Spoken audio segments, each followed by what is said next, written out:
l'asperge. Là, je le mets maintenant dans le feu. On a d'abord notre petit paquet ici. Le paquet du Kumbi. Voilà. Donc, c'est comme ça comment on brûle l'asperge. Si vous voulez, comme là, c'est trop long. Attendez. Je vais le couper en plusieurs morceaux.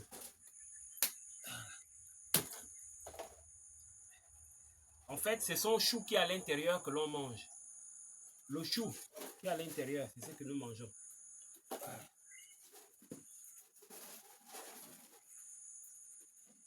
Allez.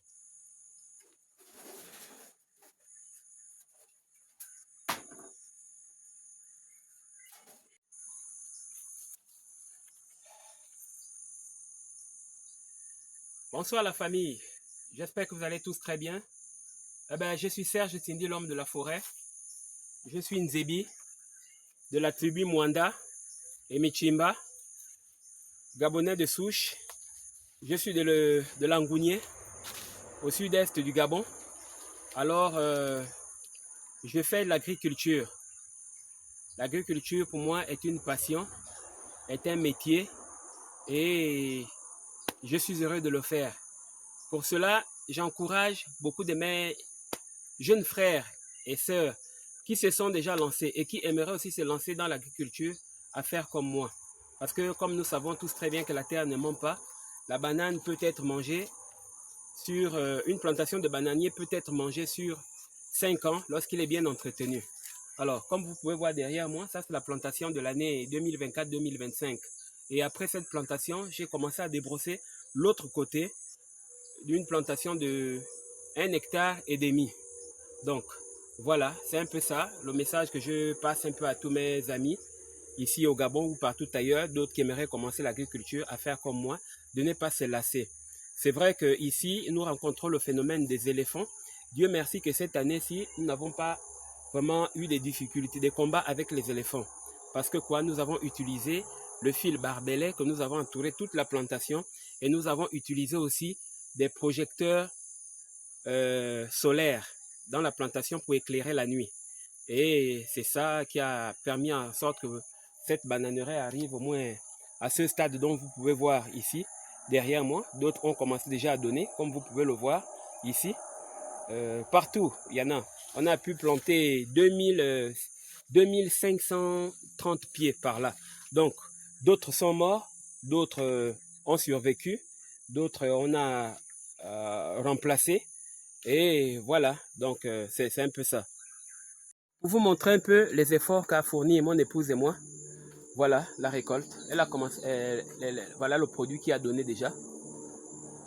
C'est un régime qui a donné depuis juin et il sera prêt au mois de septembre. Comme vous pouvez voir, il y en a beaucoup qui ont donné, beaucoup. Voilà. Je vous montre un peu.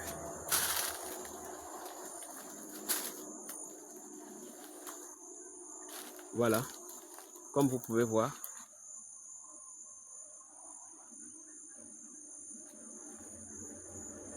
Nous avons planté près de 2530 pieds et poussières, comme je vous le disais.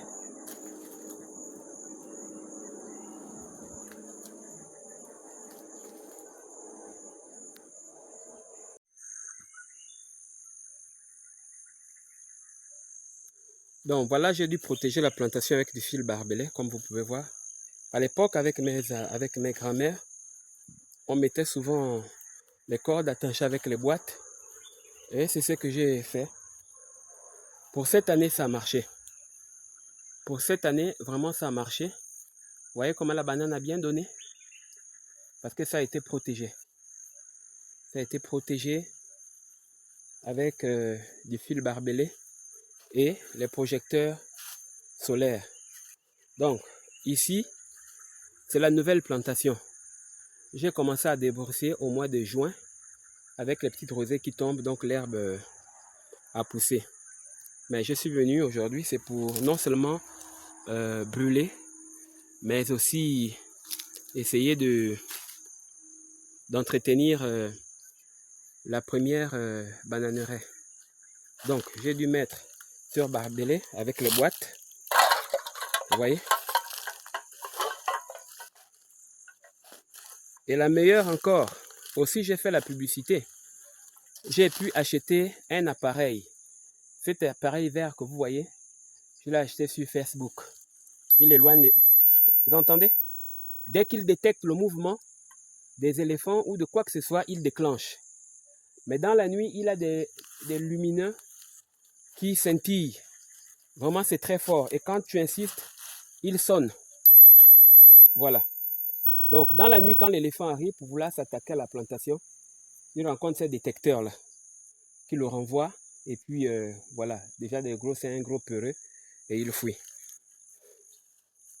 Donc, l'année dernière, sinon dans cette année, l'éléphant avait pris des bananiers qui étaient au bord du barbelé ici. Parce que j'avais vraiment trop collé la banane du barbelé. Normalement, le barbelé, quand vous le mettez, il faut l'éloigner au moins à 2 ou 3 mètres de la plantation. Parce que le barbelé, il ne peut pas couper.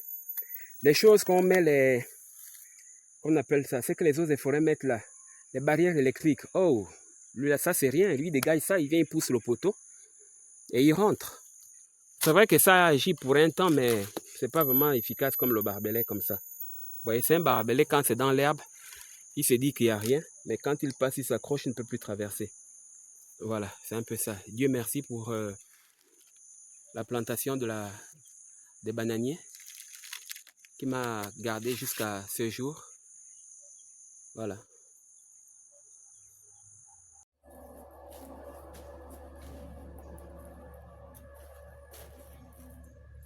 Alors, comme vous pouvez voir, ici en forêt, c'est un costaud silure que je viens de ramasser, enfin que je viens de pêcher au lac juste derrière la plantation.